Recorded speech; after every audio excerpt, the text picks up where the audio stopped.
Welcome to Sleepless Philosophers. Before the ideas begin, a small request: most of you who watch are not subscribed, and we've noticed this in the numbers, in the gap between views and the audience that stays. We post every single day. We put care into each script, each thought, each question that unfolds in the dark. And if these videos have become part of your nights, if they help you think or drift, or simply exist in that space between waking and sleep, consider subscribing, hitting the like button, turning on notifications so you know when the next one arrives. And if you feel moved to do so, leave a comment. Tell us where you're watching from. What philosophical question occupies your mind the most? What idea you return to when everything else falls away? These small gestures matter more than you might think. They allow this work to continue. They allow these ideas to reach others like you, scattered across the world, awake in the quiet hours. Now the introduction ends and the philosophy begins. Pain does not end with the person who experiences it, does not die with the body that carried it, but persists, transmits, moves through generations like a current that flows beneath consciousness, shaping those who come after in ways they do not understand, in ways they cannot name. And this transmission is not metaphorical, is not merely the passing of stories or the modelling of behaviour, though it includes those things, but is written into biology, into the methylation patterns on genes, into the expression profiles that determine which parts of the genetic code are active and which are silenced. And the silencing is not random, is not arbitrary, but is responsive to experience, to environment, to the stresses that the organism faces. And when the stress is severe, when the trauma is overwhelming, when the suffering exceeds what can be processed and integrated, the organism adapts, changes its expression patterns, alters the way genes function, and these alterations persist, are maintained across cell divisions, across the lifespan, and in some cases, across generations, are passed to children who never experienced the original trauma but carry its signature in their cells, in their stress response systems, in the heightened reactivity that makes them vulnerable to threats that their parents faced but they have not.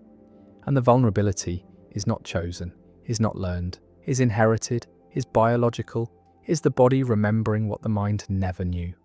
And the remembering is not conscious, is not available to introspection, is only visible in symptoms, in patterns of response, in the ways that descendants of trauma survivors react to the world, and the reactions are often excessive, are disproportionate to present circumstances, are responding not to what is happening now, but to what happened then, to the grandmother who starved, to the grandfather who was tortured, to the ancestors who were enslaved or displaced or murdered. And the murdered are not gone, are not finished, are still speaking through the bodies of the living, through the nervous systems that were shaped by their suffering, through the epigenetic marks that carry forward the biological memory of what was done. And what was done cannot be undone, cannot be erased, cannot be forgotten, because it is not stored in memory, but in structure, in the physical organization of the organism, in the ways that cells respond to signals, in the thresholds for activation, in the baseline levels of stress hormones. And these levels are set during development, are calibrated by the environment the developing organism encounters. And if the mother is traumatized, if she is living in fear, if her stress systems are chronically activated, the fetus is bathed in cortisol, in the chemical signatures of danger. And the developing brain adapts, prepares, assumes the world will be hostile. And this assumption is not a thought but a configuration, is the wiring of neural circuits, the tuning of receptor densities, the establishment of set points that will persist long after birth, long after the original danger has passed. And the passing is not complete, is not final, because the danger is not just external, but is now internal, is part of the organism's structure, is the way it has been built. And the building is what trauma does, is the remodeling of the organism to survive threats that may or may not continue to exist. And when the threats do not continue, when the environment becomes safe, The organism does not automatically adjust, does not recalibrate, because the recalibration is difficult, is requiring new experiences, new safety, sustained over time. And even then the original programming is not erased, but is overlaid, is suppressed, but remains available, remains capable of being reactivated if circumstances change, if danger returns, and the return is expected, is anticipated by systems that were shaped by trauma, that are always waiting for the threat to appear, and the waiting is exhausting, is the chronic activation that wears down the body, that accelerates aging, that produces illness that shortens life, and the shortening is transmitted, is part of the inheritance, is what descendants receive, along with the shape of the face and the colour of the eyes. They receive the legacy of suffering, the biological record of what their ancestors endured, and the enduring is not over, is continuing in the present. In the bodies that carry forward the marks, in the lives that are shaped by reactivity they did not choose, by fear they did not earn, by suffering that is not theirs but is in them, is part of them, is what they are, and what they are is not just themselves, but the accumulation of generations, the layering of experience, the sedimentation of pain, and the pain is collective, is not belonging to individuals but to lineages, to communities, to peoples who have been subjected to violence, to oppression, to the systematic destruction of culture and identity, and the destruction is not complete, is never complete, because the people persist, the lineages continue, the communities survive, but the survival is not unchanged, is not untouched, is carrying the wounds, the scars, the alterations that trauma produced, and the production is ongoing, is not a single event, but a process, a transgenerational process where the effects of trauma in one generation become the conditions for trauma in the next, become the vulnerabilities, the sensitivities, the propensities that make descendants more likely to suffer, more likely to develop disorders, more likely to struggle with the same demons that haunted their parents. And the haunting is not superstition, is not folklore, is biology, is the way that history writes itself onto bodies, into genomes, into the regulatory systems that determine which genes are expressed and which are silenced. And the silencing is sometimes protective, is sometimes adaptive, is turning off genes that would be harmful in a dangerous environment. But the protection becomes problem when the environment changes, when safety returns, when the genes that were silenced are needed again, and the need is not met, the genes remain silent, and the organism functions at reduced capacity, functions as if still in danger, still in deprivation, still in the conditions that shaped its ancestors. And the shaping is transmission, is the way that trauma moves across time, inhabits new bodies, new lives, without ever announcing itself, without ever being recognized for what it is. And what it is inheritance, is the legacy that no one chose, that no one wanted, that is carried nonetheless, is carried in silence, in shame, in the unspoken sense that something is wrong, that something is broken, that the self is damaged in ways that cannot be explained, that make no sense given the safety of the present, given the absence of direct trauma, but the absence is not complete, is not real, because the trauma is present, is here, is in the body, in the nervous system, in the patterns of reactivity that were established before birth, before consciousness, before the possibility of choice. And choice is not available, is not part of this inheritance, because the inheritance is automatic, is biological, is not something that can be refused or returned, is only something that can be carried, can be lived with, can be passed forward, unless the cycle is broken. And breaking the cycle is difficult, is requiring awareness, is requiring intervention, is requiring that the trauma be recognized, be named, be brought into consciousness where it can be processed, where it can be integrated, where its grip can be loosened. But the loosening is not guaranteed, is not automatic, is requiring work, is requiring therapy, is requiring the creation of new experiences, new safety, new patterns that can override the old. And the override is partial, is incomplete, is never total, because the old patterns are deep, are foundational, are part of the structure, and structure is resistant to change, is maintaining itself, is reproducing itself, is the reason why trauma persists, why it transmits, why descendants find themselves struggling with issues that seem to come from nowhere, that have no clear source in their own experience, but are rooted in the experience of those who came before. And those who came before are not past, are not gone, are present in the bodies of the living, are speaking through symptoms, through patterns, through the reactivity that makes no sense until the history is known, until the lineage is traced, until the connection is made between present suffering and past trauma. And the connection is not always visible, is not always traceable, because the transmission is not direct, is not conscious, is happening at levels below awareness, in the biology, in the epigenetics, in the ways that genes are regulated, and regulation is the mechanism, is how the environment gets under the skin, how experience becomes biology, how trauma writes itself into the code, not by changing the sequence but by changing the expression, by adding methyl groups to the DNA, by modifying histones, by altering the accessibility of genes to the transcription machinery. And these alterations are reversible in principle, are not mutations, are not permanent changes to the sequence, but in practice they are stable, are persisting, are passed to daughter cells when cells divide, are sometimes passed to offspring when gametes form,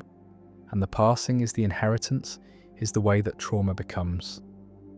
Transgenerational becomes a legacy that spans lifetimes, that spans centuries, that connects descendants to ancestors they never met, whose names they do not know, whose suffering they do not remember, but nonetheless carry in their bodies, in their stress responses, in their vulnerabilities, and the vulnerabilities are real, are biological, are making descendants more sensitive to stress, more reactive to threat, more likely to develop PTSD, more likely to suffer from anxiety, from depression, from the disorders that cluster in families, not just because of genes, but because of the regulatory changes that genes undergo in response to trauma. And the response is adaptive in the moment, is helping the organism survive, but becomes maladaptive when transmitted. When the environment no longer matches the adaptations, when the descendants are living in safety, but their bodies are prepared for war, and the war is historical, is not present, but the preparation persists, is the mismatch that creates suffering, that makes normal life difficult, that makes challenges overwhelming, that produces symptoms that seem excessive, that are judged by others as weakness, as overreaction, as personal failing, when really they are the inheritance,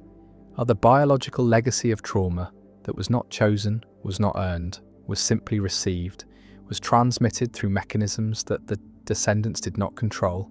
and usually do not understand. And the understanding is what begins healing, is what makes intervention possible, is what allows the cycle to be recognized as cycle, as pattern, as something that is not inevitable, is not destiny, is not the way things have to be, but is the way things have been, is the history, is the accumulation of pain across generations, and the accumulation can be interrupted, can be metabolized, can be processed in ways that prevent further transmission. And the prevention is not easy, is not simple, is requiring that the inherited trauma be made conscious, be brought into awareness, be given language, be placed in context, be understood, not as personal failing, but as historical wound, as the legacy of violence, of oppression, of collective trauma that was inflicted on communities, on peoples, on entire lineages, and the lineages carry forward the marks, carry forward the biological memory, carry forward the heightened reactivity, the altered stress responses, the vulnerabilities that are not weaknesses but are adaptations, are the ways that organisms prepared themselves and their descendants for survival in hostile conditions. And the conditions have changed, but the preparations remain in the epigenetics, in the gene expression patterns, in the methylation marks that persist across cell divisions, across lifetimes, across generations. And the generations are connected not just by culture, not just by story, not just by memory, but by biology, by the physical inheritance of trauma's effects. And the effects are measurable,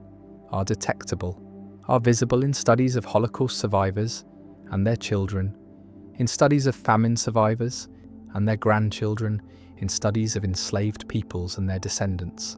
And the descendants show the marks, show the alterations, show the biological signatures of trauma they never directly experienced. And the indirect experience is the mechanism, is the transmission through mother's stress during pregnancy, through father's sperm at conception, through the intrauterine environment, through the early years when the nervous system is being wired, when the stress response systems are being calibrated, when the organism is learning what kind of world it has been born into. And the learning is not cognitive, is not conscious, is happening at the level of physiology, is setting the baseline, is establishing the patterns that will persist. And the persistence is the problem, is the reason why trauma is transgenerational, is why the effects extend beyond the traumatized generation to those who come after, who inherit not just the memory, but the biology, not just the story, but the structure, not just the narrative, but the nervous system that was shaped by suffering.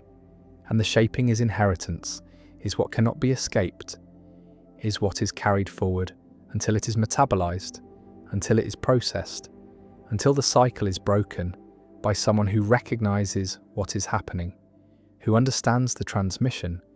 who does the work of healing, not just for themselves, but for the lineage, for the ancestors,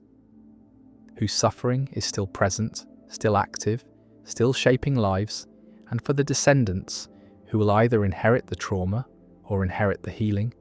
will either receive the unprocessed pain or will receive the integration, the metabolization, the transformation of trauma into wisdom, into resilience, into the capacity to bear what was unbearable. And the bearing is what breaks the cycle, is what prevents transmission, is what allows the next generation to be free of the burden, to live without the reactivity, without the hypervigilance, without the sense that danger is everywhere, that safety is illusion, that the world is hostile and the hostility is historical, is real in the sense that it happened, that it shaped bodies, that it left marks, but is not present, is not current, is not the reality that descendants face, except that it is present in them, is current in their physiology, is the reality they inhabit, because their bodies are still responding to threats that are generations old. And the old is not past, is not finished, is ongoing in the biological present, in the stress response that activates too easily, in the immune system that is dysregulated, in the inflammatory markers that are elevated, in all the ways that trauma persists in the body long after the traumatic event has ended. And when the body that persists is not the body that was traumatized, but is the body of a descendant, then the transmission is visible, is undeniable, is proof that trauma is not contained within individuals, but spreads across time, across generations, becomes the inheritance that shapes families, communities, peoples. And the shaping is not deterministic, is not fate, is not making the future inevitable, but is making certain futures more likely, is creating vulnerabilities, is establishing patterns that will repeat unless interrupted, unless metabolized, unless transformed through the difficult work of bringing the unconscious into consciousness, the biological into awareness, the inherited into the examined. And the examination is what makes change possible, is what allows descendants to recognize that what they feel is not just theirs, is not just personal, is not just individual pathology, but is the echo of historical trauma, is the reverberation of suffering that originated elsewhere in the lives of ancestors who endured what should not have been endured, who survived what should not have been survived. And the survival is the transmission, is the passing forward of the marks, the scars, the alterations that survival required. And the requirement is what makes the inheritance unavoidable, is what makes the dead still speak, still influence, still shape the living, because the dead are not gone, are not finished, are present in the bodies of descendants, are present in the epigenetics, in the gene expression, in the reactivity, in the vulnerabilities, in all the ways that trauma persists beyond the traumatized, becomes transgenerational, becomes collective, becomes the wound that a people carries, that a lineage inherits, that cannot be healed by individuals alone, but requires collective recognition, collective processing, collective transformation, and the transformation is possible, is happening, is the work of those who recognize the inheritance, who refuse to pass it forward, who do the difficult work of metabolizing historical trauma, of breaking cycles that have persisted for generations, of healing not just themselves, but the lineage, the ancestors, the descendants, the entire chain of transmission. And the breaking is not erasure, is not forgetting, is not denying what happened, but is integrating, is processing, is transforming the raw wound into scar tissue, into wisdom, into the capacity to remember without being destroyed by the remembering. And the remembering is necessary, is what prevents repetition, is what honours the suffering, is what ensures that the dead are not forgotten, that their pain is not invisible, that their legacy is not silence but speech, is not erasure but presence, is not void but the acknowledgement that they still matter, still shape, still influence, still speak through the bodies of the living, through the inherited patterns, through the transgenerational transmission of trauma that makes history not past but present, not finished but ongoing, not ended but continuing in the lives of descendants who carry forward the marks, the wounds, the biological memory of what was done. And what was done cannot be undone, but can be transformed, can be metabolized, can be released from its hold on the future, can be prevented from transmitting further. And the prevention is the work, is the healing, is the breaking of cycles that cannot break themselves, that require consciousness, require intention, require the difficult recognition that the pain being felt is not just personal, but is inherited, is collective, is historical, and that healing it requires more than individual therapy, requires acknowledgement, requires witnessing, requires the collective processing of collective trauma, and the processing is happening, is the work of communities, of peoples, of lineages who are recognizing the inheritance, who are naming the trauma, who are bringing into consciousness what was unconscious, into language what was biological, into the examined what was automatic. And the examination is what allows transformation, what allows the cycle to end, what allows descendants to live without the burden, to inherit not trauma but resilience, not wound but wisdom, not pain but the capacity to bear pain without being destroyed by it. And the bearing is what breaks the cycle, is what ends the transmission,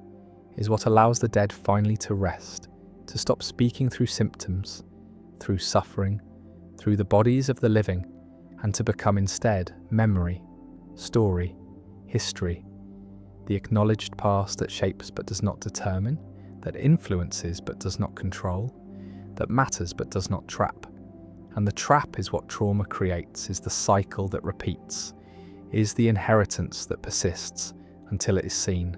until it is named, until it is brought into the light where it can be examined, can be understood, can be transformed from curse into legacy, from burden into gift, from wound into wisdom.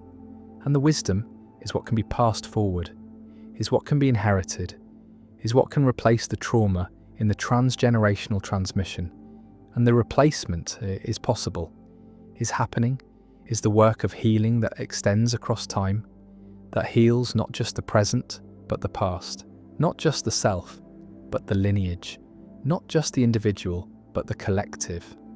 And the collective is what trauma targets, what trauma fragments, what trauma destroys.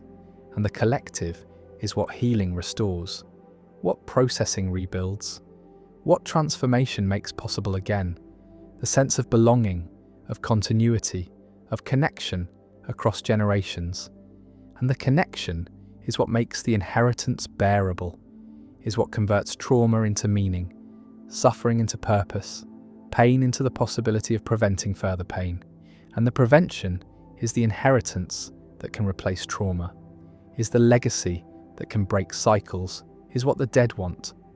have always wanted, which is not to haunt but to rest, not to burden but to bless, not to wound but to protect. And the protection comes through the metabolization of their trauma,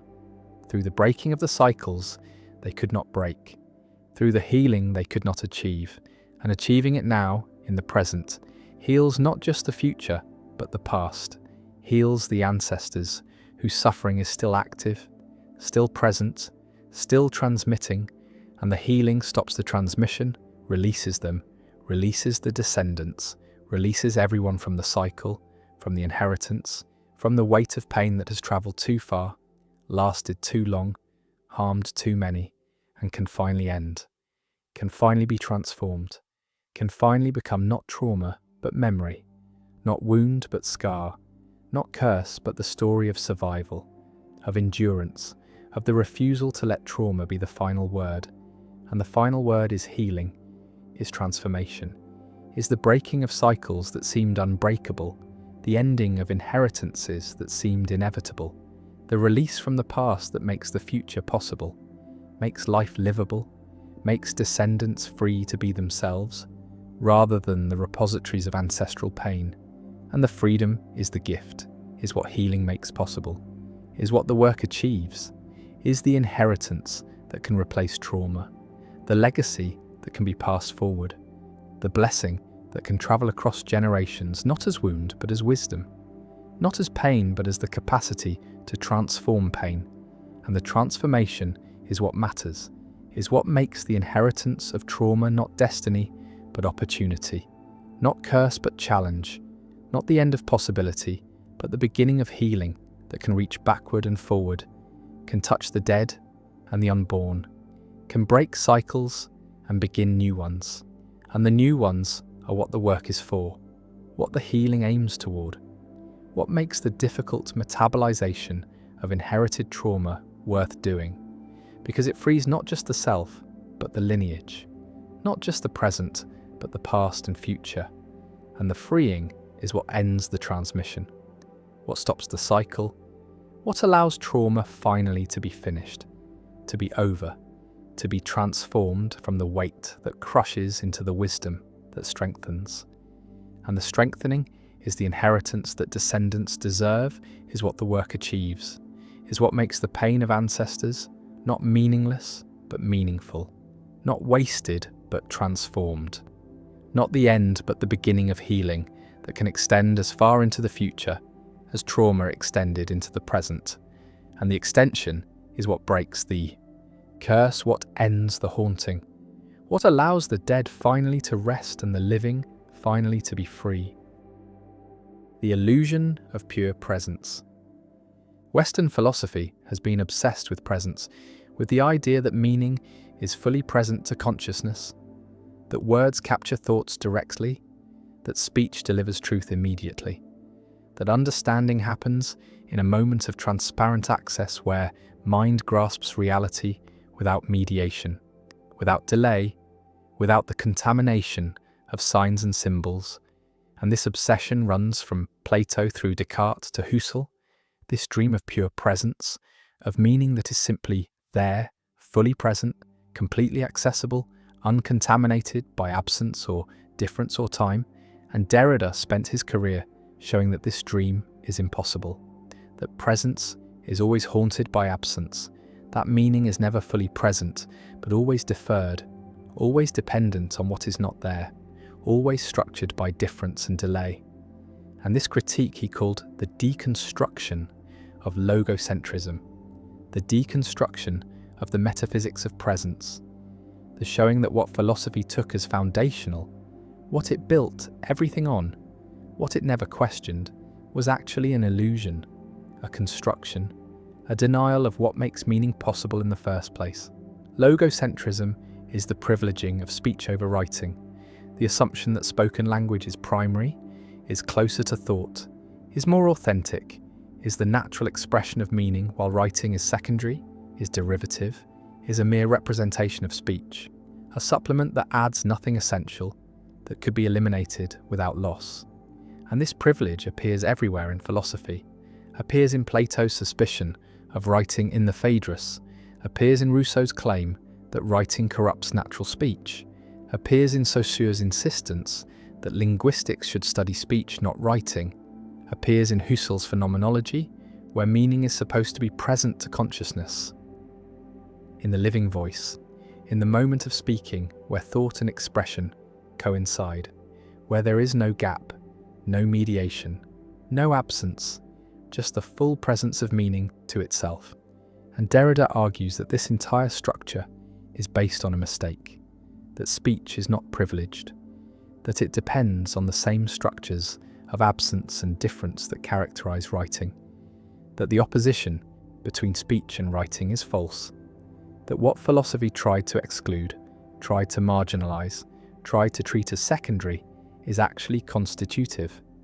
is what makes meaning possible, and recognizing this requires rethinking everything philosophy has assumed about language and meaning and presence. The argument begins with Saussure, who showed that linguistic signs are arbitrary, that the connection between signifier and signified is conventional, not natural, that there is no resemblance between the sound tree and actual trees, that meaning comes not from positive content but from difference, from the fact that tree is not free, is not three, is not any other word,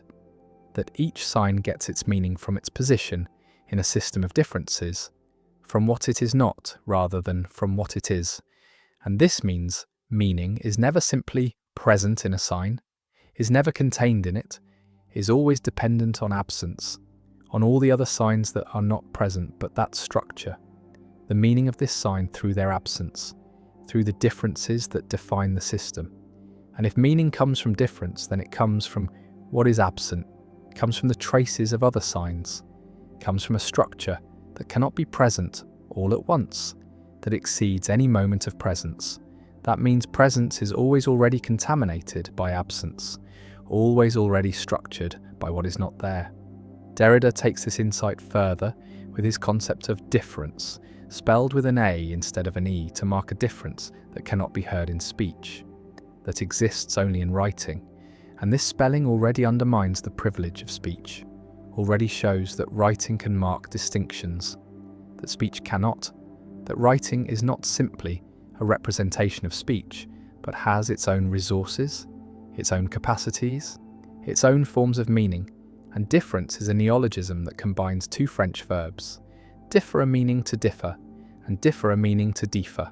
And Derrida uses this to capture the double movement of meaning. Meaning as difference, as we saw in Saussure, meaning comes from signs being different from each other, but also meaning as deferral. Meaning is never fully present because it always refers beyond itself, always points to other signs, always defers its completion, always postpones the full presence that philosophy dreams of. And this deferral is not an accident, not a limitation that could be overcome, but is the structure of meaning itself. Meaning is essentially deferral, is essentially the play of references that never comes to rest, never achieves the self-presence that would end the chain of signification. The trace is another key concept. The trace is what remains of absence, is the mark that one sign leaves in another, is the way every sign is inhabited by what it is not, by all the differences that constitute it, and the trace is neither present nor absent, is the condition of both presence and absence, is what makes presence possible while preventing it from ever being pure. And philosophy has always tried to exclude the trace, tried to achieve pure presence, tried to eliminate mediation, tried to reach a point where thought and reality meet without the interference of signs. But this is impossible because thought is already sign, is already mediation, is already structured by difference and deferral and trace. And the dream of pure presence is the dream of a meaning that is not meaning, of a thought that is not thought, of a consciousness that transcends its own conditions of possibility.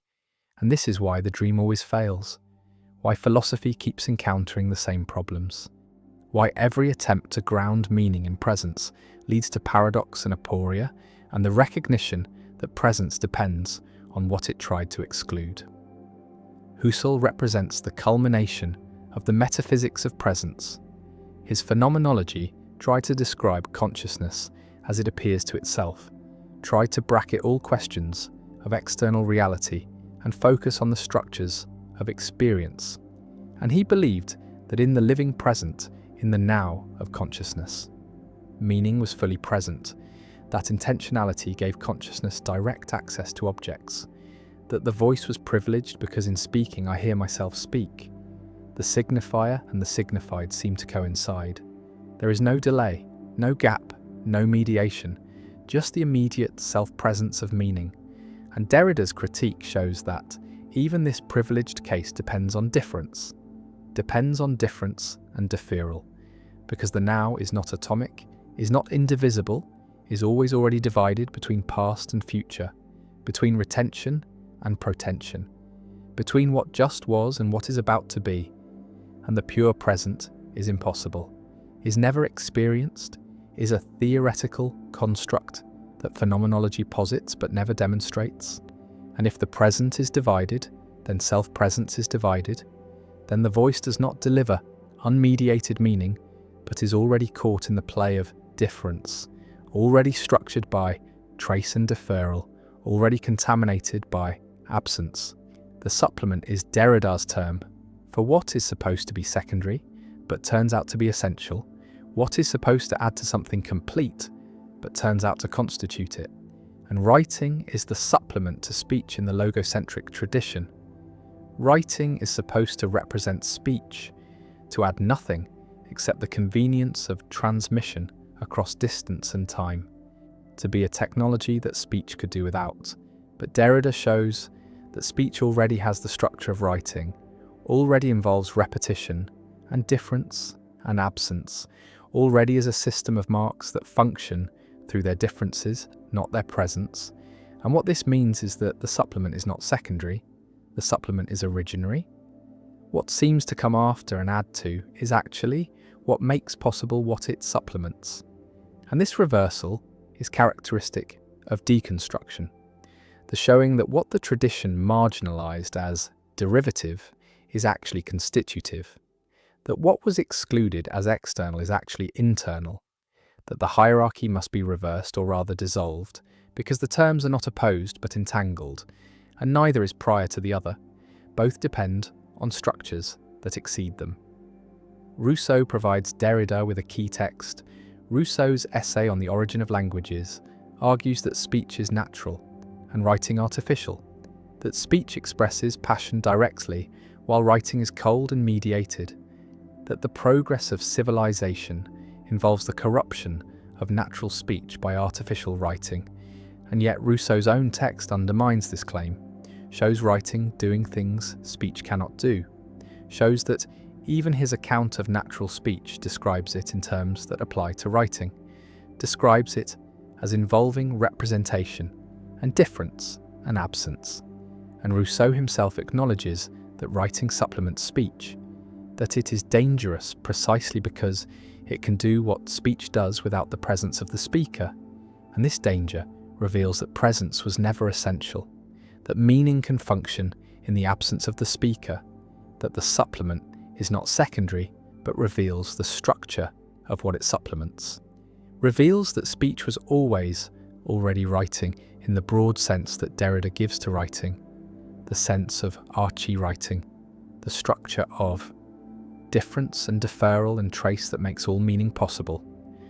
Plato's Phaedrus contains the same tension. Socrates tells the story of Theuhi, who invented writing and offered it to the king as a gift that would improve memory,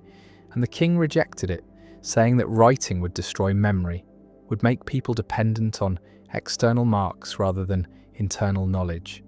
would substitute dead letters for living speech, and this criticism assumes that living speech is superior, that presence is better than absence, that memory should be internal, not external, but the dialogue itself is written, is a text that preserves Socrates' words in his absence, his writing that does what Socrates claims writing cannot do. And Derrida reads this tension as revealing the impossibility of excluding writing, the impossibility of maintaining the privilege of speech, because even the critique of writing must use writing, must rely on what it criticizes, must depend on the supplement it tries to marginalize. And this is the logic of the supplement. It shows that what is excluded is necessary, that what is denied is constitutive, that the outside is inside, that presence requires absence. The implications of this for philosophy are profound, because philosophy has always sought foundations, has always tried to find something indubitable, something fully present, something that could ground knowledge without itself needing ground. And the Cartesian cogito was supposed to be this, the I think that is present to itself, that cannot doubt itself, that provides certainty. But Derrida shows that even the cogito depends on language, depends on signs, depends on the repeatability of the I that makes it not fully singular, not fully present, because if I is a sign, then it functions only through its repeatability, only through its ability to be used again in different contexts. And this repeatability is what Derrida calls iterability, the essential repeatability of signs. And iterability introduces absence into presence, introduces difference into identity, because if the sign can be repeated, then it can be repeated in my absence, can function without me, can mean without my intending it to mean. And this shows that meaning is not controlled by intention, is not determined by what the speaker or writer means, but exceeds intention, has a life of its own, can be taken up in contexts that were not anticipated and mean things that were not intended. And this is why deconstruction can find meanings in texts that authors did not intend, can show texts undermining their own claims, can reveal tensions and contradictions that were not deliberate but that are nonetheless there in the text. And this is not misreading, not imposing meaning on the text, but is close reading, is attention to what the text says beyond what it means to say, is following the logic of the text further than the author followed it. The critique of phonocentrism, the privileging of voice and hearing over other forms of signification, extends the critique of logocentrism, because the voice was privileged precisely because it seemed to offer presence, seemed to allow the speaker to hear themselves speak, and thereby to experience meaning as present to consciousness. But Derrida shows that hearing oneself speak is not immediate, is not self-presence, because the voice must pass through the medium of sound, must be received by the ear, must be processed by the auditory system. And all of this introduces delay, introduces difference, introduces the trace. And the illusion of immediacy is just that, an illusion, a denial of the mediation that actually occurs. And if speech is mediated, then it is no different in principle from writing. Both are systems of marks that function through difference. Both involve absence and deferral. Both depend on structures that exceed presence. And the privilege of speech is revealed as metaphysical prejudice, as commitment to presence that cannot be sustained, as logocentrism. Meaning as deferred implies that meaning is never fully achieved, never complete, never final, because every attempt to state what something means requires more signs, requires more words, requires explanations that themselves require explanation. And this is not a failure, not a lack, but is the condition of meaning. Meaning is essentially open, essentially unfinished, essentially exceeds any attempt to pin it down, and interpretation is therefore infinite, not because meanings are arbitrary, but because meanings are inexhaustible, because every text can be read in multiple ways, can support multiple interpretations, not because anything goes, but because the text itself is structured by difference, is itself a play of differences that no single reading can master. And this does not make interpretation hopeless, but makes it necessary, makes it an ongoing task, makes it something that cannot be completed but must be continually undertaken. The political implications are significant because deconstruction reveals that all binary oppositions, All hierarchies, all claims to pure presence or pure identity are unstable, are constructed, are maintained through exclusion and denial. And this applies to oppositions like man/woman, white/non-white, straight/queer, rational/emotional, civilized/primitive, where one term is privileged and the other marginalized. And deconstruction shows that the privileged term depends on what it excludes, that identity depends on difference, that the center requires the margin, and this does not simply reverse the hierarchy, does not simply elevate what was marginalized, but shows that the hierarchy itself is unstable, that both terms are caught in a play of differences that prevents either from being pure or self-sufficient. And recognizing this opens possibilities for rethinking identity, for questioning foundations, for challenging power structures that present themselves as natural or necessary. And this is why deconstruction has been politically controversial, why it has been embraced by some as liberatory and attacked by others as nihilistic, why it continues to generate debate about whether undermining foundations strengthens or weakens resistance to injustice. Critics argue that deconstruction is self-refuting, that if all meaning is deferred, then deconstruction itself has no stable meaning, that if presence is impossible, then Derrida cannot mean what he says, cannot expect to be understood, cannot make claims that others can grasp. But this misses the point, because deconstruction does not claim that meaning is impossible, does not deny that communication works, does not embrace skepticism or relativism. It claims only that meaning is not what philosophy thought it was, is not presence but deferral, is not self-sufficient but depends on difference. And this does not prevent communication, but explains how communication is possible, explains how signs can function in the absence of their origins, how text can be understood by readers who do not know the author, how meaning can survive contexts and travel across time and space. And all of this is possible because meaning is not tied to presence, because it depends on structures that exceed any moment of presence, because difference is not a limitation, but the condition of possibility of meaning itself. There are no moral rules, no principles that hold across all situations, no universal guidelines that can be written down and followed like instructions for assembling furniture.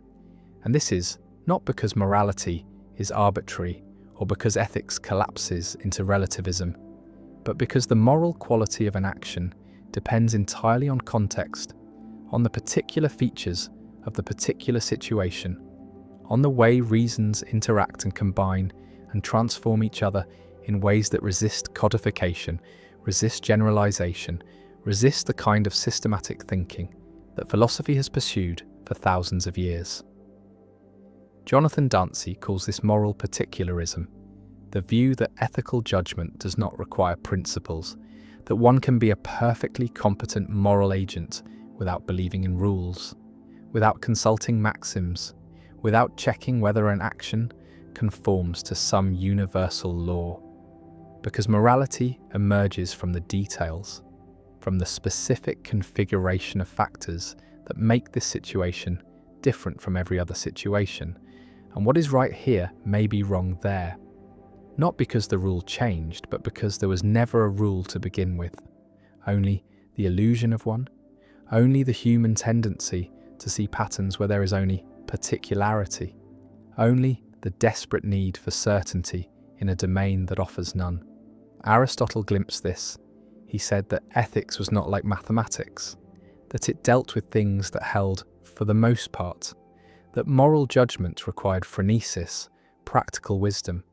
the ability to perceive what matters in a situation and respond appropriately. And this could not be reduced to rule following, could not be taught through principles alone, because wisdom was about seeing, about recognizing the morally salient features, about knowing which factors counted and which did not. And this knowledge came from experience, from immersion in the messy particularity of human life, from confronting situations that resisted easy categorization, that demanded attention to to what was actually there, rather than what the theory said should be there. Kant tried to eliminate this messiness. He wanted ethics to be like geometry, certain and universal and necessary, and he argued that moral worth came only from acting according to principle, from following the categorical imperative, from treating humanity as an end and never merely as a means. And this sounded rigorous. It sounded like progress, like philosophy finally getting serious about ethics. But Dantzi argues that Kant's entire project was misconceived, that the search for moral principles was a mistake from the start, that principles do not capture what matters morally. They obscure it. They force attention away from the particular situation and toward abstract rules that may not apply, that may distort judgment rather than guide it. Consider lying. Kant said lying was always wrong, always a violation of duty, always impermissible regardless of consequences. And this seems clear, seems like the kind of principle ethics needs. But Dantzi asks us to imagine cases. A murderer comes to the door and asks where your friend is hiding. Do you tell the truth? Do you follow the principle, even when it leads to horror? And Kant, remarkably, said that lying was wrong, even here, even when truth enables murder. And this is where the principle reveals its inadequacy, its blindness to context, its inability to track what actually matters in the situation, which is not the abstract wrongness of lying, but the concrete reality of a life in danger, of a choice between honesty and complicity in violence. Mill tried to fix this with consequentialism, with the principle of utility, the idea that actions are right insofar as they promote happiness and wrong insofar as they promote suffering. And this seems more flexible, more sensitive to outcomes, more attuned to what actually matters. But Dantzi argues that consequentialism is just another form of generalism, another attempt to reduce morality to a principle. And the principle fails in the same way. It forces all situations through a single lens. It demands that everything be translated into units of pleasure and pain. It ignores the particular features that make one situation different from another, the commitments and relationships and histories that shape what is owed to whom, that make some considerations relevant and others not. And no principle can capture this. No rule can account for the holism of reasons, the way moral factors interact in ways that are not additive, not combinable according to fixed formulas, but emergent, context-dependent, irreducibly particular. The holism of reasons is Dantzi's central insight, the idea that a feature that counts in favour of an action in one context might count against it in another, or might be morally neutral in a third. And this is not because the principle changed, but because there is no principle, only the way reasons function in concrete situations. Consider pleasure. It seems like a good-making feature, something that counts in favour of an action, but the pleasure taken in another's suffering is not good, it is contemptible. It transforms what might have been a reason into something else entirely, and this transformation is not rule-governed. It emerges from the particular configuration of features, from the relationship between pleasure and cruelty, between satisfaction and harm. And no principle can predict this in advance. No rule can tell you when pleasure counts positively and when it does not, because the answer depends on details that resist formalization, that require attention to the specific case, to the particular way elements combine and interact and generate moral significance. Ross saw this problem and tried to solve it with prima facie duties, with the idea that principles hold other things being equal, that there are multiple duties that can conflict, and when they conflict one must judge which is weightier in the particular situation. And this seems like a compromise between generalism and particularism, a way to preserve principles while acknowledging context. But Dantzi argues that prima facie duties do not solve the problem, they only relocate it, because the judgment of which duty is weightier is itself particularist. It requires attention to the specific features of the situation. It requires exactly the kind of moral perception that particularism emphasizes. And if that perception is doing all the work, if the real moral judgment happens when deciding between competing duties, then the principles are not guiding action. They are just labels for types of considerations, and the substantive work is being done by particularist judgment, by the ability to see what matters here and now, not by consulting rules, but by attending to reality. Hare tried to rescue generalism with supervenience, with the idea that if two situations are identical in their natural properties, they must be identical in their moral properties, that moral facts supervene on natural facts. And this seems right. It seems like a minimal constraint on moral judgment, that one cannot say this action is right, and that action is wrong if they are exactly the same in every non-moral respect. But Dante accepts supervenience while denying that it entails generalism, because supervenience is just the claim that morality is not arbitrary, that it tracks features of situations, but it does not follow that those features function according to principles, that they behave the same way in every context, that they can be codified into rules. And this is the crucial distinction between the idea that morality is reason responsive, that it answers to facts about situations, and the idea that it is principle-based, that it can be systematized into universal laws. And Dante argues that the first is true and the second is false, that ethics is responsive to reasons without being governed by principles, that judgment can be rational without being rule-following, that one can give explanations for moral claims without appealing to generalizations. This seems strange. It seems like judgment without principles must be arbitrary, must be mere intuition, mere feeling, mere subjective response. And this is the standard objection to particularism, the charge that it collapses into relativism or emotivism or some form of irrationalism. But Dante insists that particularist judgment is rational, that it can be defended, can be explained, can be argued for.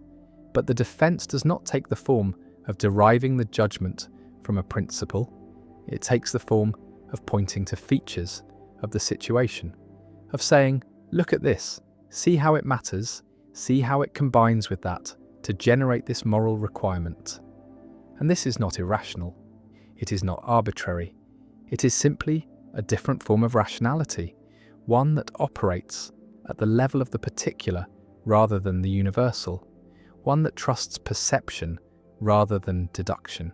one that recognizes that moral reality is too complex, too context-dependent, too holistic to be captured in rules. Wittgenstein would have recognized this. His discussions of rule-following showed that rules do not apply themselves, that every application of a rule requires interpretation, requires judgment about whether this case falls under the rule, and that judgment cannot itself be rule-governed on pain of infinite regress. And this means that, at some point, judgment must be direct, must be a matter of seeing how to go on, of recognizing the similarity or difference without consulting a further rule. And if this is true for linguistic rules, it is even more true for moral rules, where the situations are more complex, the factors more numerous, the interactions more unpredictable, and the idea that one could capture all of this in a set of principles seems not just difficult, but incoherent, seems to misunderstand what morality is, how it functions, what it demands of moral agents. McDowell follows this line. He argues that moral knowledge is perceptual, that the virtuous person sees what is required, sees the morally salient features the way one might see that a painting is balanced or that a joke is cruel. And this seeing is not mediated by principles, it is direct responsiveness to features of the situation. And someone who lacks this responsiveness, who cannot see what matters, cannot be helped by being given rules. Because the problem is not that they do not know the rules, but that they do not see what the rules are supposed to be about. They lack the sensibility that makes moral judgment possible. And this sensibility is developed through experience, through habituation, through becoming the kind of person who attends to certain features and responds to them appropriately. And this is not a matter of internalizing principles, but of refining perception, of learning to see what matters and why it matters and how it matters in this particular case. But if morality does not require principles, if particularism is true, then what happens to moral education, to the teaching of ethics, to the possibility of moral progress and moral reform? Because it seems like without principles, there is no way to criticize existing practices, no standpoint from which to say that this is wrong, no foundation for moral argument. And Dancy's response is that criticism does not require principles, that one can point to features of a situation and show that they matter, that they generate reasons, that current practice fails to recognize them. And this is how moral progress happens, not through the discovery of new principles, but through the expansion of moral perception, through learning to see what was always there but previously ignored, like the suffering of animals, like the dignity of marginalized groups, like the long-term consequences of environmental destruction. And these insights are not derived from principles, but from attention to particulars, from refusing to look away, from recognizing that features previously dismissed as irrelevant are in fact morally significant. And this recognition does not require a theory, it requires only the willingness to look, to attend, to respond. Murdoch understood this deeply. She argued that morality was about attention, about the quality of consciousness one brings to situations, about whether one sees clearly or through the distorting lens of selfishness, fear, resentment, pride. And the moral task was not to follow rules, but to purify vision, to remove the obstacles that prevent one from seeing reality as it is. And this was a lifetime's work, a continuous effort of reorientation, of turning away from fantasy and toward truth. And principles could not do this work. They could not force vision. They could not compel attention. They were at best crude summaries of what attentive people had noticed, and at worst they were substitutes for attention, shortcuts that allowed people to think they were being moral without actually looking at what was in front of them, without confronting the particular human being, the particular situation, the particular constellation of factors that demanded response. Levinas took this even further. He argued that ethics began not with principles, but with the face of the other, with the encounter that precedes all theory, all system, all generalization, and the face makes a demand, a wordless claim that cannot be ignored, cannot be systematized, cannot be reduced to rules, and responsibility emerges in that encounter, not from duty, not from utility, not from virtue, but from the sheer fact of the other's vulnerability, the other's dependence, the other's irreplaceable singularity. And every attempt to capture this in principles misses what matters, abstracts away the particular person standing before you, replaces the face with a category, replaces the singular with the general. And this is not ethical thinking, but it's evasion, not responsibility, but the flight from responsibility into the comfort of rules that tell you what to do. So you do not have to look, do not have to see, do not have to respond to what is actually there. Yet the pull toward principles persists, the need to generalize, to systematize, to find order in the chaos of moral life. And this need is not irrational, it reflects something deep in human cognition, the tendency to abstract, to categorize, to find patterns, and in many domains this serves us well. Science progresses through generalization, through finding laws that apply across cases, through ignoring particularity in favor of universality. But Dancy argues that ethics is not like science, that moral properties do not behave like natural properties, that the search for moral laws is misguided not because we have not found them yet, but because they do not exist, because the moral domain is constitutively particular, irreducibly context-dependent, resistant to the kind of systematization that works elsewhere. This does not mean ethics is subjective, does not mean moral judgments are arbitrary, does not mean anything goes. It means only that moral truth is complex, that it emerges from the interplay of factors in particular situations, that it requires attention and judgment rather than calculation and rule following.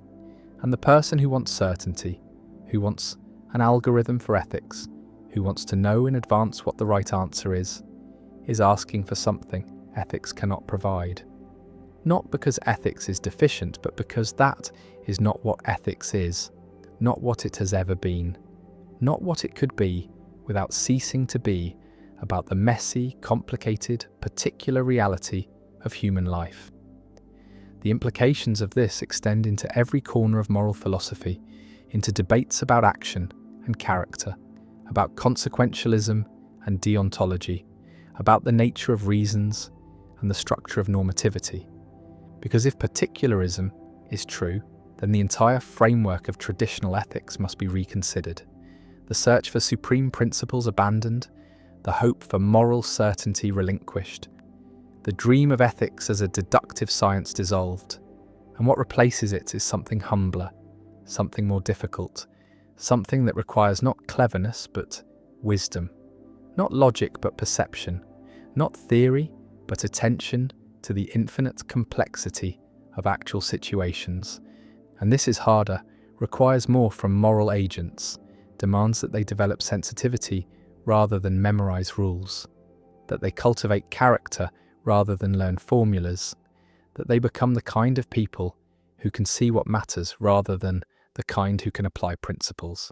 And this cannot be taught in classrooms, cannot be reduced to curriculum, cannot be tested with examinations. It requires living, requires experience, requires the slow accumulation of cases and responses and reflections that gradually shape perception, that refine judgment, that make one capable of navigating moral reality without the crutch of principles. Consider promising. It seems like a clear case for principles. You ought to keep your promises. Seems as close to a moral rule as anything gets. And yet even here context intrudes. A promise made under duress does not bind. A promise to do something immoral should be broken. A promise that circumstances have rendered impossible does not generate obligation. And the more one examines promising, the more exceptions appear. The more qualifications are needed. And at some point the principle becomes so hedged with caveats that it ceases to be a principle at all. It becomes merely a placeholder, a reminder that promises generally matter. But the real work is done by judgment, by the ability to see which features of this particular promise are morally relevant, whether it was freely given, whether circumstances have changed, whether keeping it would cause harm, whether breaking it would violate trust. And these considerations do not combine according to a formula. They do not add up mechanically. They interact holistically, each modifying the significance of the others. And the person who simply applies a rule about promise-keeping without attending to these particulars is not being moral. They're being obtuse. They are substituting mechanical rule-following for genuine ethical response. The same pattern appears everywhere, in questions of truth-telling and confidentiality, of loyalty and fairness, of care and justice. Every apparent principle dissolves under scrutiny into a complex web of context, dependent considerations, and the moral agent must navigate this web without a map, must see what matters without consulting a guidebook, must respond to reality as it is rather than as theories say it should be. And this is difficult. This is uncertain. This leaves room for disagreement and error, but it is also more honest, more true to actual moral experience, more respectful of the complexity of human life than any theory that tries to reduce ethics to a set of rules that can be mechanically applied. Nietzsche saw the damage that moral principles could do, the way they flattened life, reduced rich particular situations to instances of abstract categories, forced living, breathing human interactions into rigid molds. And he attacked what he called slave morality, the morality of rules and duties and universal principles. not because he thought ethics was impossible, but because he thought this kind of ethics was life-denying. It served the weak at the expense of the strong. It suppressed excellence in favour of equality. It demanded conformity rather than creativity. And true morality, Nietzsche thought, would be particular, would be about the individual creating their own values in response to their own situation, about saying yes to life in all its particularity rather than subjecting it to the tyranny of universal laws. And while Dancy would not follow Nietzsche all the way into this radical individualism, there is something shared here, a recognition that principles can be oppressive, that they can prevent genuine moral response, that attention to particulars is not a failure of ethics but its essence. Yet there remains the worry about disagreement, because if morality is not governed by principles, then what happens when people disagree? How can disputes be resolved? What court of appeal exists? And the generalist thinks principles solve this? That if both parties accept the same principles, they can reason their way to agreement. But this assumes that moral disagreement is always about the application of shared principles, and often it is not. Often people disagree about what matters, about which features are salient, about how considerations combine. And in these cases, principles do not help. They just disguise the disagreement, make it look like a technical dispute about application, when really it is a substantive dispute about perception. And the particularist accepts this, accepts that some disagreements cannot be resolved by argument, that they reflect different ways of seeing, different sensibilities, different forms of attention. And this is not relativism, because it does not deny that one view might be right and the other wrong. It just denies that the rightness can always be demonstrated through principles, that it can always be made compelling to someone who does not already see what matters. And this means that moral education is not about teaching principles, but about training perception, about learning to see what the virtuous person sees. And this is slow, difficult, uncertain work, but it is the only work that matters, the only work that produces genuine moral agents, rather than rule followers who think ethics is about checking boxes and following procedures. The legal system provides a useful contrast, because law requires principles, requires rules that can be codified and applied consistently, requires the ability to determine guilt and innocence through procedures rather than perception. And this is appropriate for law because law serves different purposes. It needs predictability, needs equality before the rules, needs the ability to hold people accountable in ways that do not depend on individual judgment. But morality is not law. Moral judgment is not legal judgment, and the attempt to make morality like law, to replace wisdom with rules, to substitute codification for perception, is a category mistake. It imports into ethics standards that belong elsewhere, that serve different purposes, that distort what morality is actually about, which is responding appropriately to particular situations rather than applying general rules, which is seeing what matters rather than calculating what is required, which is being a certain kind of person rather than following a certain kind of procedure. The self that is presented to others is not the self that exists in private, is not the unfiltered consciousness that experiences doubt and desire, and the raw sensations that never make it into words, and this gap between inner and outer, between what is felt and what is performed, is not deception in the usual sense, is not dishonesty or manipulation, though it can become those things, is rather the fundamental structure of social existence,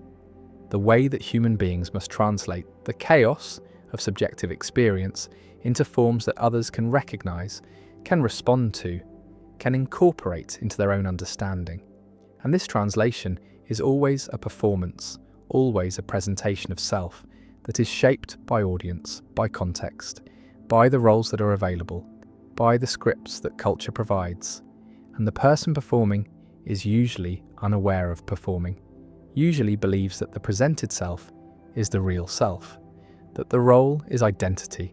that the mask is the face. And this belief is necessary, is what makes the performance convincing.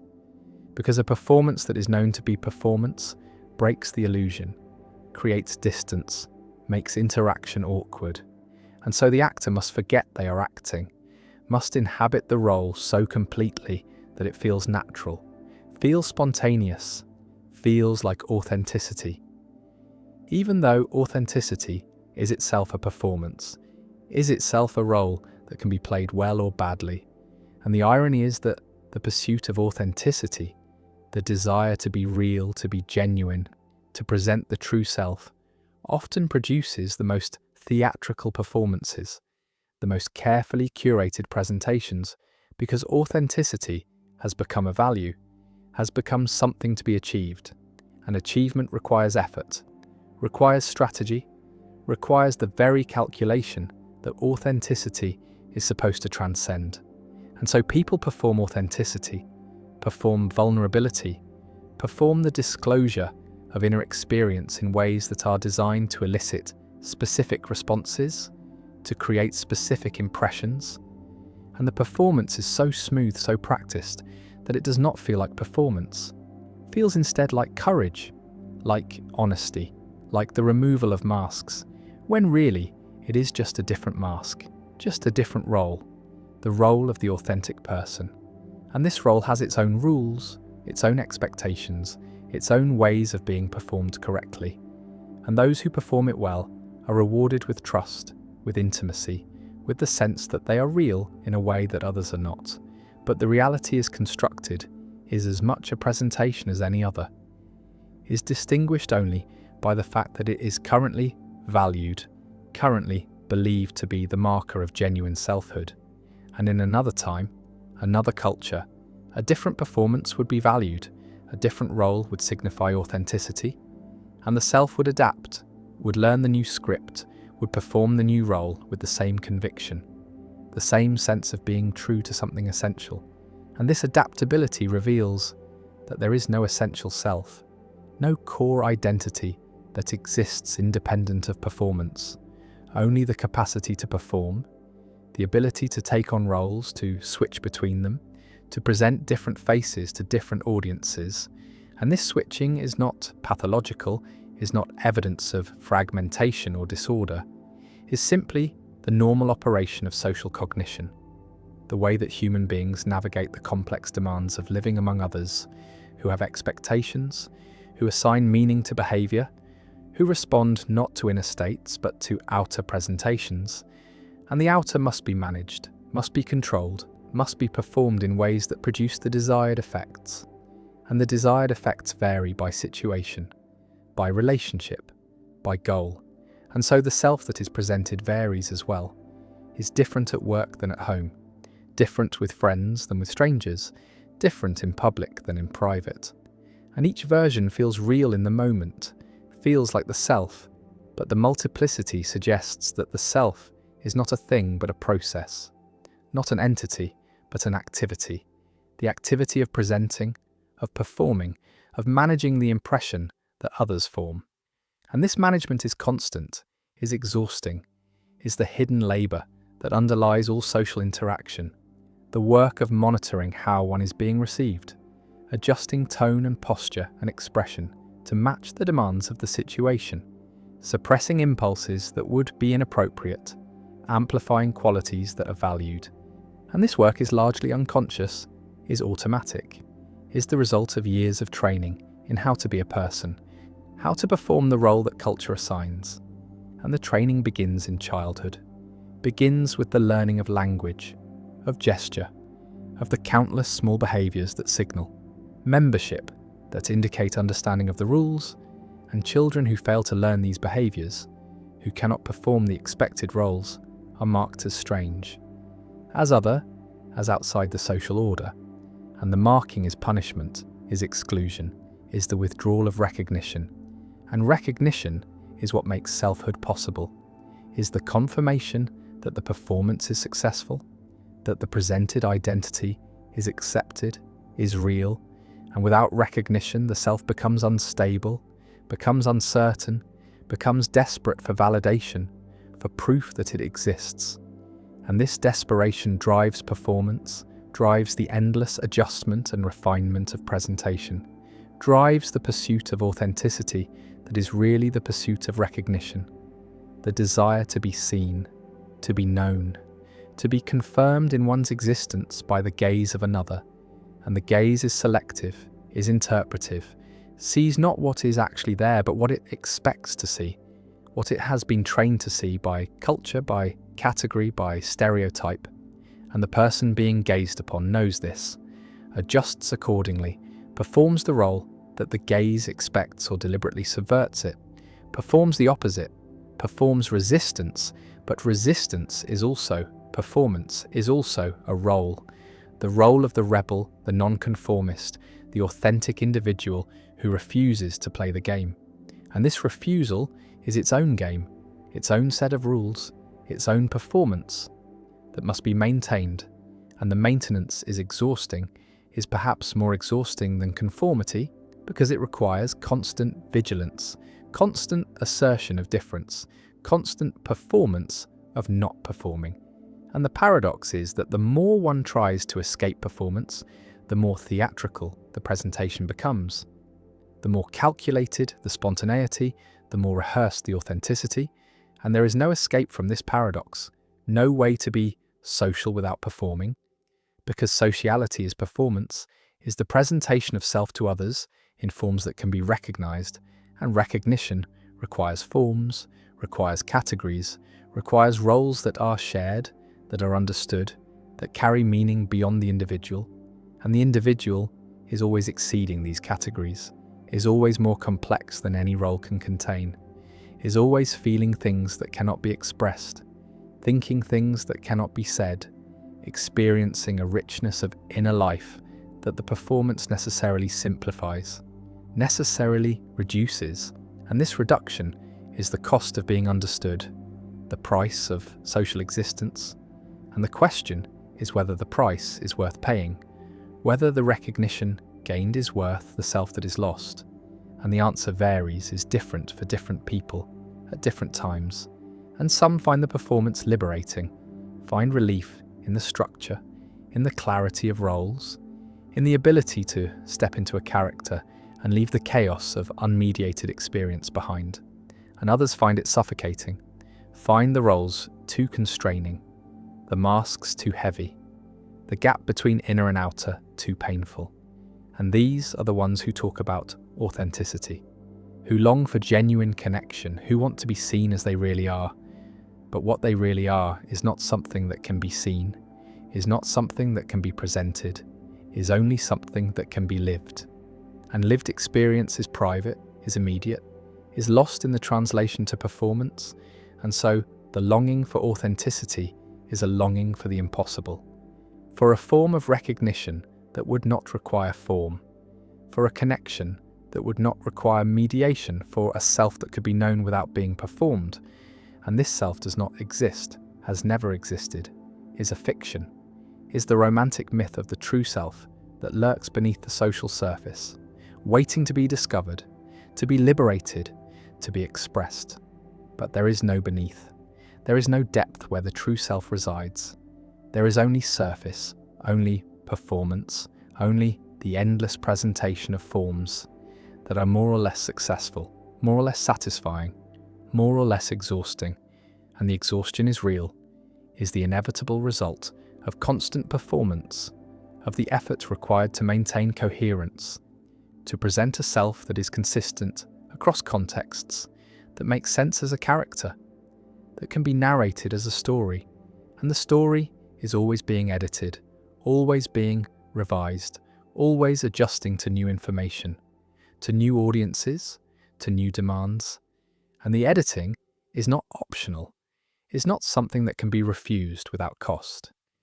Because the cost is unintelligibility, is the failure to make sense, is the breakdown of social recognition.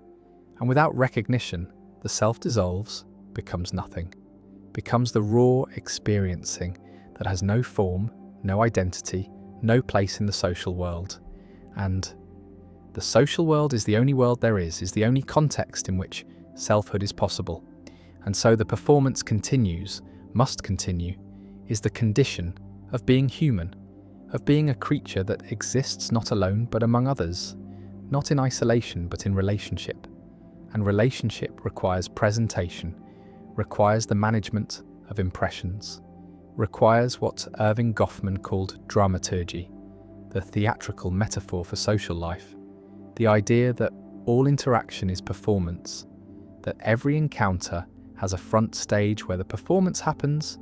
and a backstage where the actor prepares,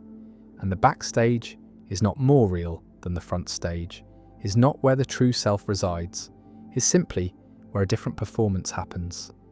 The performance of relaxation, of letting down the guard, of being off duty, but this too is performed, is presented to those who are allowed backstage, who are granted access to the private self, and the private self is itself public in a different way,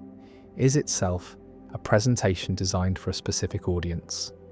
the audience of intimacies, of those who are supposed to see the unguarded version, and the unguarded version is still guarded, is still shaped by expectations, by the desire to be seen in a particular way,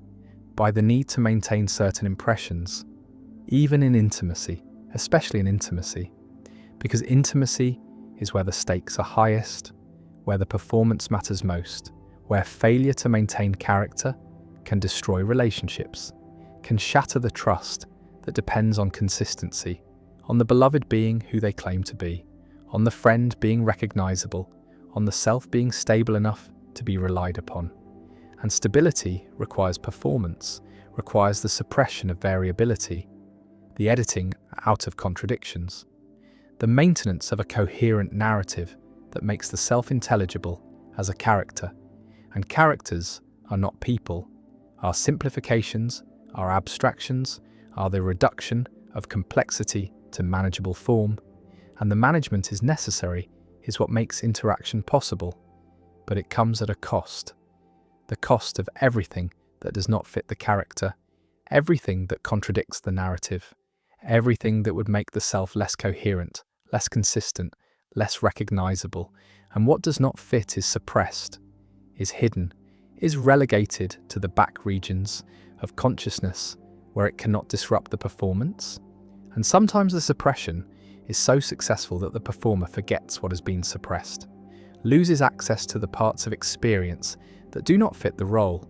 And this forgetting is adaptive, is functional, is what allows the performance to be convincing, to be believed by others and by the self.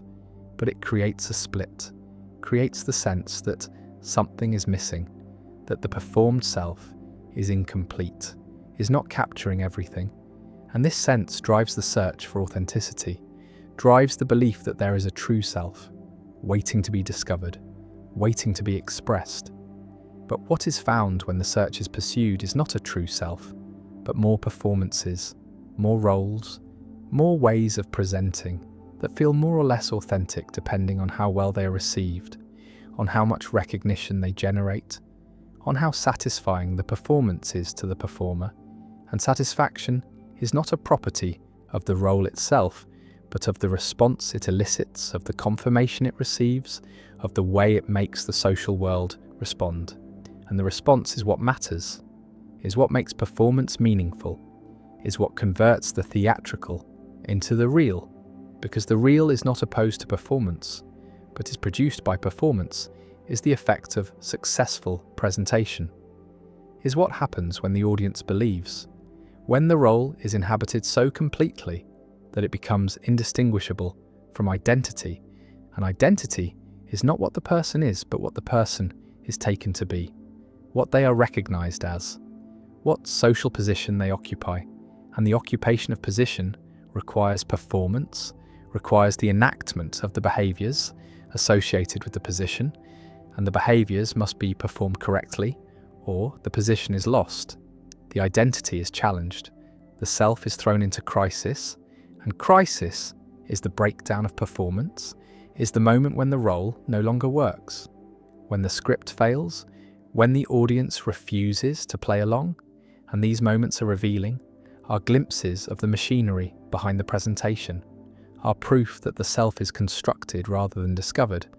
is maintained rather than simply existing,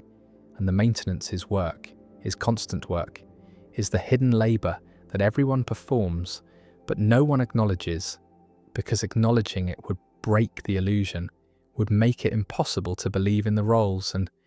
belief is necessary, is what makes the performance effective, what makes social life possible. And so the work is hidden, is naturalized, is treated as if it would not work at all, but simply being oneself. And being oneself is the most demanding performance of all, is the role that requires the greatest consistency, the most careful management, the most exhaustive monitoring, because the self is the character that must be maintained across all contexts, that must make sense as a continuous identity, despite the fact that it is constantly shifting, constantly adapting, constantly being performed differently for different audiences. And the audiences do not see the shifts, do not notice the code switching, the way the person becomes different when they move from one social context to another, the way they adjust accent and vocabulary and posture and attitude to match the expectations of each situation. And this adjustment is automatic, is unconscious, is learned so thoroughly that it feels natural, but it is performance, is the work of fitting in, of being appropriate, of presenting a self that will be accepted, and acceptance's survival is the condition of social existence. And those who cannot perform, who cannot adjust, who cannot present themselves in forms that others recognize and value, are excluded, are marginalized, are marked as failures, as problems, as people who cannot be understood. And understanding is recognition, is the confirmation that the performance has been received, has been interpreted correctly, has produced the intended effect, and the intended effect is always social, is always about positioning the self in relation to others, about claiming status, about asserting value, about demonstrating competence or vulnerability or power or need, depending on what the situation demands. And the demands are relentless, are changing, are requiring constant recalibration, constant adjustment of the performance to match new circumstances, new audiences, new expectations. And the exhaustion of this is cumulative, is building over time, is the reason why people speak of being tired of pretending, tired of performing, tired of maintaining the masks, and the desire to drop the masks is the desire to stop working, to stop performing, to simply be without the labor of presentation. But being without presentation is not possible, is not a coherent idea, because being is always for someone, is always in relation, is always already a presentation, even when it feels like pure existence. And the feeling of pure existence is itself a performance, is the role of the authentic person who has transcended roles. And this transcendence is another role, is perhaps the most demanding role, because it must be performed without seeming to be performed, must appear effortless while requiring tremendous effort, must seem natural while being highly artificial. And the artifice is what makes it work, is what makes authenticity convincing, is what allows the performance to succeed. And success is measured not by internal states but by external validation, by the response of others, by whether the performance is believed. And belief is what converts performance into reality, is what makes the presented self into the real self, is what allows people to say, "This is who I am," and mean it, even though who they are is what they are performing, is what they have learned to present, is what has been confirmed through recognition, and the confirmation is never final, is always provisional, is always requiring renewal, requiring continued performance, requiring the maintenance of character across time. And time reveals the instability of identity, reveals that the self is not fixed but fluid, not stable but shifting, not essential but contingent, contingent on circumstances, on audiences, on the roles that are available, on the scripts that can be enacted. And when the scripts fail, when the roles become unavailable, when the audience changes, the self changes with it, becomes someone else, performs a different character. And this transformation can be smooth or traumatic depending on how much is invested in the previous identity, on how deeply the role has been internalized, on whether the person believes they are the role or knows they are performing it. And knowing does not make the performance less real, but it does make it less rigid, makes it possible to change without crisis, to adopt new roles without losing the sense of continuity. And continuity is the narrative thread that connects performances, that makes the self coherent across transformations, that allows someone to say, I have changed, but I am still me. And the still me is the story, is the interpretation that makes the changes make sense, that integrates them into a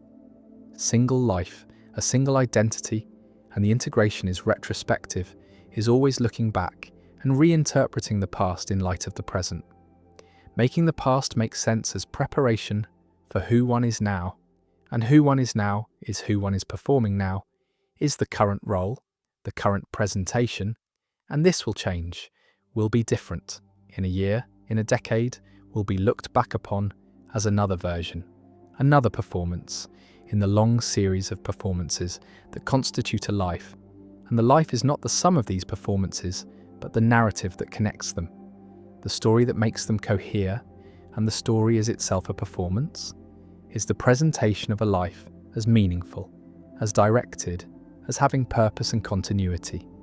when really it is just one thing after another, just a series of moments that are connected by memory and interpretation,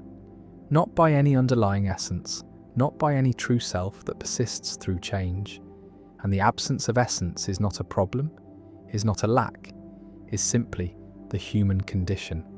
is what it means to be a creature that exists socially, that depends on recognition, that has no identity outside of performance, outside of the presentations that are received and confirmed and converted into reality through the collective agreement that this performance counts,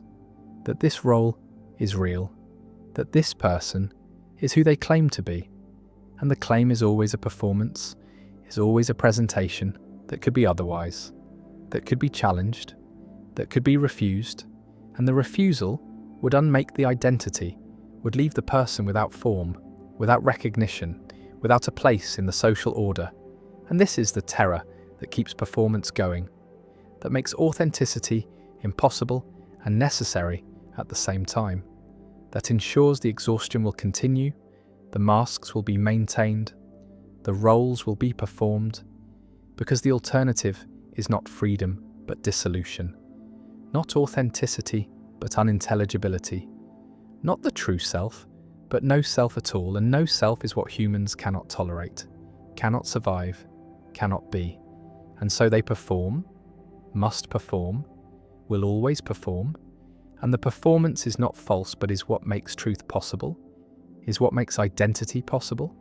is what makes the social world possible. And the social world is the only world where selves exist, where persons are real, where the question of who someone is can be answered. And the answer is always a performance, is always a presentation, is always theatre. And the theatre is not opposed to reality, but is where reality happens, is where selves are made and unmade and remade, is where the human drama unfolds.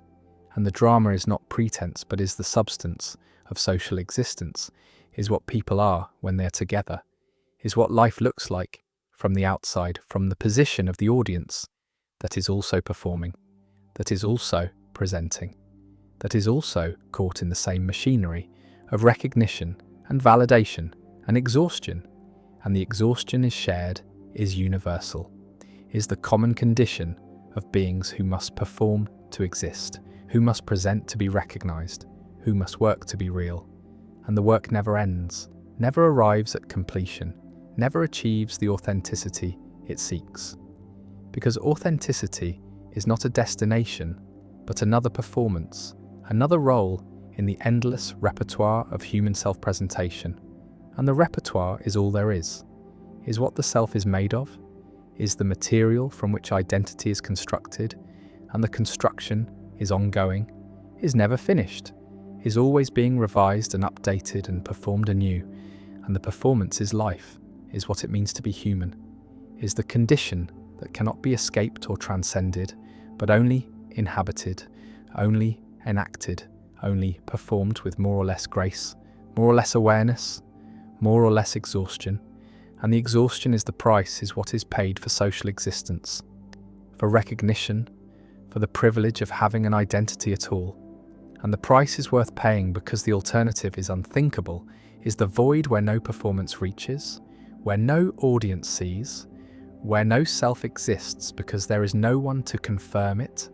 no one to recognize it, no one to make it real. And real is what performance does, is the achievement of successful presentation, is the magic of theatre that converts pretense into truth, converts acting into being, converts the performed self into the only self there is. And there is no other, never was, never will be,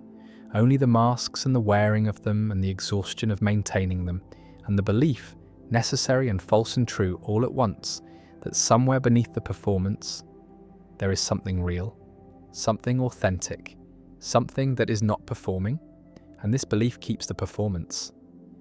going, keeps the search alive, keeps people presenting and adjusting and performing and exhausting themselves in the endless work of being someone,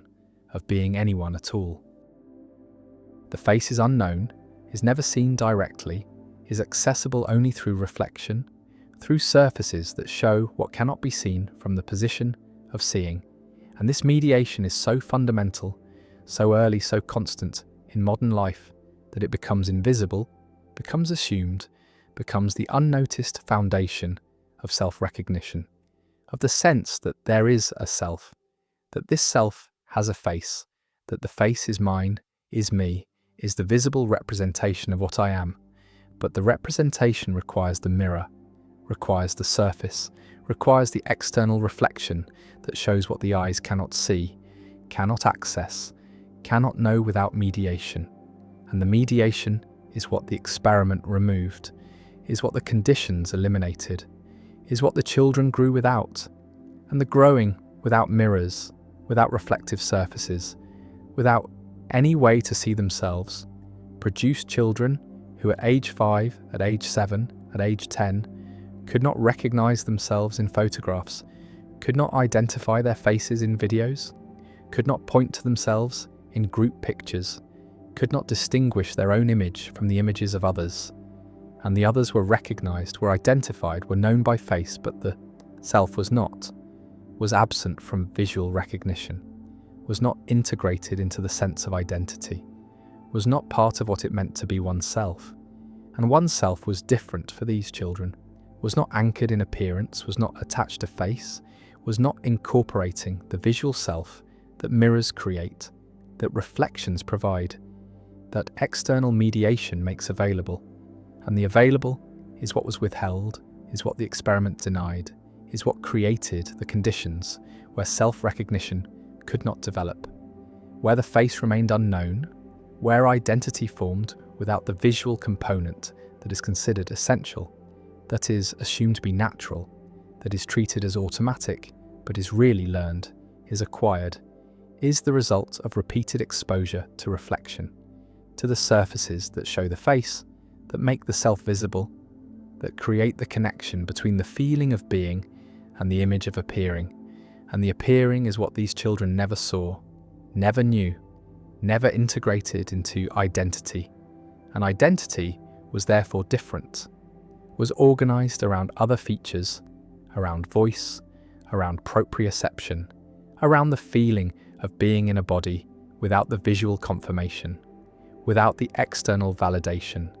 without the reflection that says this is what you look like, this is your face, this is who you are. And the R was not visual, was not based on appearance, was not incorporating the face as part of self. And the self was coherent, was stable, was functioning, was not damaged or diminished, but was different, was showing that the visual self is not necessary, is not essential, is not the foundation of identity, but is one component, is one way of knowing oneself, is the way that cultures with mirrors create, that societies with reflective surfaces enforce, that modernity assumes to be universal, but is really contingent, is really dependent on technology, on the availability of surfaces that reflect. And the reflecting is recent, is not ancient, is not something that most humans, for most of history, had access to in the form that is now constant, now ubiquitous, now shaping identity from infancy. From the earliest moments, when the child sees the face in the mirror and begins the process of recognition, of connecting the image to the self, of incorporating the visual into identity. And the incorporating is learned, is not automatic, is not innate, is requiring repeated exposure, repeated confirmation, repeated pairing of the feeling of being with the image of appearing. And the pairing is what creates self-recognition, is what makes the face feel like mine, is what integrates the visual self into the sense of identity. And the identity that forms without this pairing is different,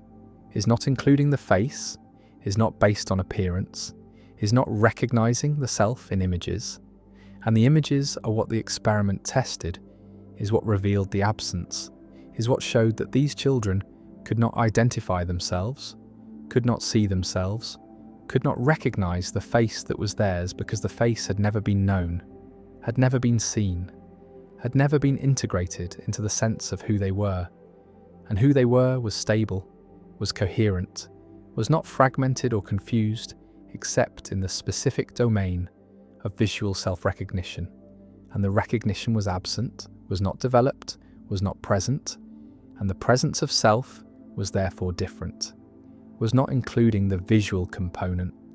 was not based on the face, was organized around other features, other ways of knowing, other modes of self-awareness, and the awareness was intact, was functional, was demonstrating that the self does not require the visual, does not need the face, does not depend on mirrors. And mirrors are what create the visual self, are what make the face known, are what integrate appearance into identity. And the integration is what was missing, is what the experiment prevented, is what the conditions eliminated. And the elimination revealed something fundamental about selfhood, about identity, about the role of reflection in creating the sense of being a person, of having a face, of being recognizable. And the recognizable is what these children were not. Were not to themselves, were not in images, were not in photographs or videos or any visual representation. And the representation is what others used, is what others relied on, is what the culture assumed to be universal, to be automatic, to be the natural way of identifying people. But the natural was shown to be cultural, was shown to be learned, was shown to be dependent on mirrors, on reflections, on the external surfaces that show the face and create the connection between image and self. And the self without this connection is different, is not including the visual, is not based on appearance, is not recognizing itself in mirrors. And mirrors are what the children were eventually shown,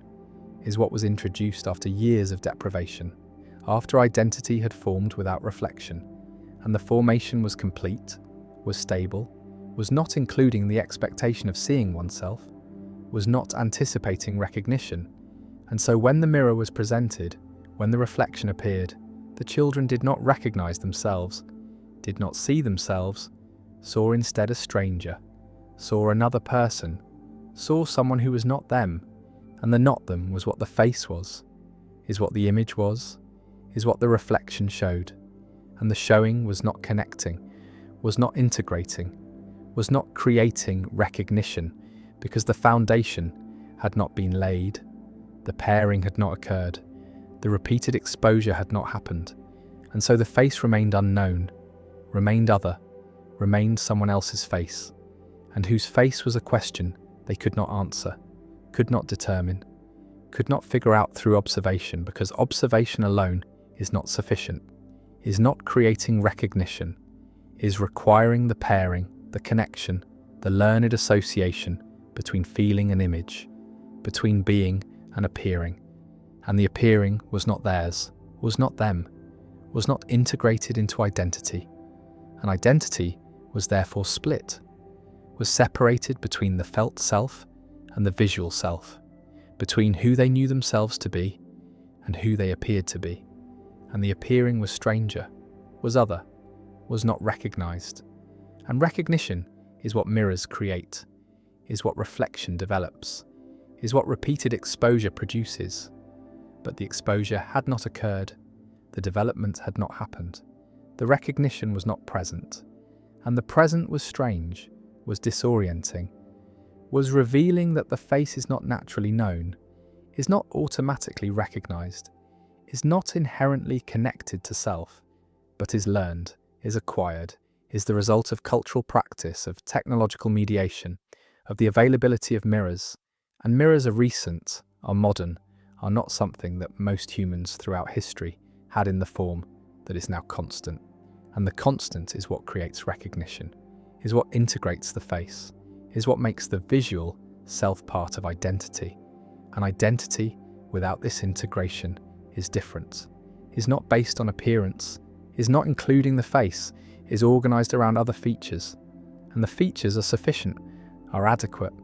are creating stable selfhood without the visual component. And the component is what the experiment removed, is what the conditions eliminated, is what revealed the contingency of self-recognition,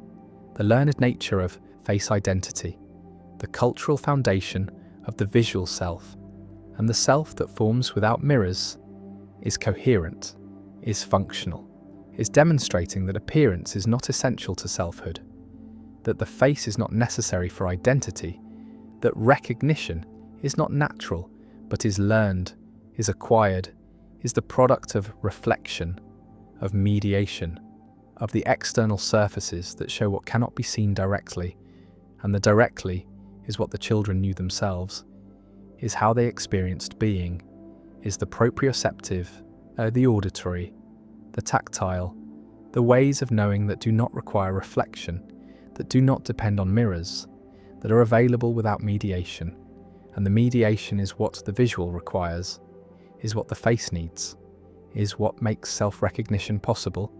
And the possible is what the experiment showed to be contingent, to be cultural, to be the result of. Conditions that can be present or absent, and the absence creates different selves, creates identities without faces, creates children who know themselves but do not recognize themselves, who are themselves but do not appear to be themselves, who exist as subjects but not as visual objects. And the objects are what mirrors create, are what reflections produce, are what the external mediation makes available, and the available is what these children lacked, is what the experiment withheld, is what created the conditions where self-recognition could not develop, where the face remained unknown, where identity formed without the visual self, and the self was complete, was intact, was not diminished but was different, was showing that the mirror is not reflecting what is there but is creating what is recognized, is producing the visual self, is making the face part of identity, and identity is flexible, is variable, is forming around whatever is available, whatever is provided, whatever is repeated enough to become integrated. And the integrated is what the visual self is in normal conditions, is what the face becomes through reflection, is what mirrors produce. But the production is not automatic, is not guaranteed, is not happening without the conditions, without the exposure, without the repeated pairing that creates recognition. And recognition is what makes the face mine, is what integrates appearance into identity, is what connects the image to the self. And the connection is learned, is cultural, is showing that selfhood is not given but is made, is not discovered but is constructed, is not natural but is the product of specific conditions, specific technologies, specific cultural practices. And the practices include mirrors, include reflections, include the constant availability of surfaces that show the face. And the face is what becomes known through showing, is what becomes self through reflection, is what becomes mine through recognition. And recognition requires mirrors, requires surfaces, requires the external mediation that these children lacked, that the experiment withheld, that created the conditions where identity formed without the visual self, where the face remained other, where self-recognition was absent, and the absence was revealing, was demonstrating, was showing that the self is not what it seems, is not naturally visual, is not automatically including the face, but is constructed through reflection, through mediation, through the mirrors that create the visual self, that integrate appearance into identity, that make recognition possible. And the possible is what these children lacked, is what the experiment removed, is what revealed that the face is not naturally known, that self-recognition is not automatic, that identity requires reflection, requires mirrors, requires the external surfaces that show what cannot be seen directly, and the directly is what matters, is what is felt, is what is known without mediation. And the mediation is what creates the visual, is what produces the face, is what makes self-recognition possible. And the possible is contingent, is cultural, is the product of mirrors, of reflections, of the external mediation that shows the face and creates the connection. And the connection is what these children lacked, is what the experiment prevented, is what revealed that selfhood is learned, that identity is constructed, that the face is not naturally part of self, but is integrated through reflection, through mirrors, through the mediated surfaces that show what the eyes cannot see, and the seeing is what creates recognition, is what produces the visual self, is what makes the face mine, and mine is what the face was not for these children, was not in images, was not in reflections, was not recognized because recognition requires mirrors, requires reflection, requires the external mediation that creates the visual self, that integrates appearance into identity, that makes selfhood include the face. And the face is what these children never knew, never saw, never recognized. And the recognizing is what mirrors do, is what reflection creates, is what the experiment showed to be learned, to be cultural, to be contingent on conditions that can be present or absent. And the absence creates different selves, creates identities without faces, creates children who are themselves but do not know themselves visually, who exist but do not recognize themselves, who have faces but have never seen them. And the seeing is what makes the face part of self, is what creates recognition, is what mirrors produce, and mirrors are what the children lacked, are what the experiment withheld, are what revealed that identity formation requires external reflection, requires mediation, requires the surfaces that show the face and create the visual self, and the self that forms without this reflection is different, is not including appearance, is not based on face, is organized around other ways of knowing, other modes of awareness, and the awareness is sufficient, is creating stable identity, is demonstrating that the visual self is not essential, is not necessary, is not the foundation of selfhood, but is one component, one way of knowing, one mode of recognition. And recognition is what mirrors create, is what reflection produces, is what these children lacked, and the lacking revealed that selfhood is learned, that identity is constructed, that the face is not naturally part of self, but becomes part through reflection, through mirrors, through the external mediation that shows what cannot be seen directly. And the directly is what the children knew, is how they existed, is the selfhood without the visual. And the visual is what requires mirrors, requires reflection, requires the external surfaces that create recognition, that integrate appearance, that make the face part of identity, and identity is what forms without mirrors. When mirrors are absent, when reflection is unavailable, when the conditions prevent the development of visual self-recognition, and the recognition is absent, is not developed, is showing that the self does not require the face, that identity does not need appearance, that selfhood can form without the visual component, and the component is what mirrors create, is what reflection produces, is what the experiment showed to be contingent, to be learned, to be the product of external mediation, and mediation is what creates the visual self, what integrates the face, what makes self-recognition possible. And the possible is what these children lacked, is what revealed that identity formation requires external reflection, requires mirrors, requires the surfaces that show the face and create the connection between image and self. And the connection is learned, is cultural, is not automatic, is not natural, is the product of repeated exposure to reflection, to the mirrors that make the face known, that integrate appearance into identity, that create the visual self, and the self without this integration is different,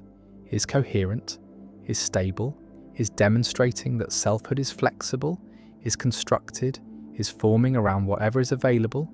and what was available to these children was everything except mirrors, except reflection, except the visual self.